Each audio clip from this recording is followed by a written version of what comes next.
Hi guys, welcome to my YouTube channel. आप सब कैसे हो? आप सब ठीक हो? स्वास्तिक मेहंदी आर्ट में आपका स्वागत है।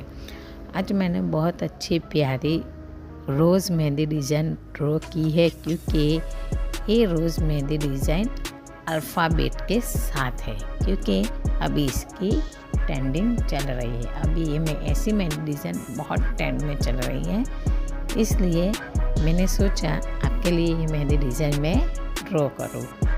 जिनका भी नाम ए लेटर से आता है, प्लीज़ मुझे कमेंट में बताइए आपका पहला नेम का अक्षर ए है, क्या नाम है वो भी कमेंट में बताइए, क्योंकि ये मैंने खास A letter mehndi design draw की है।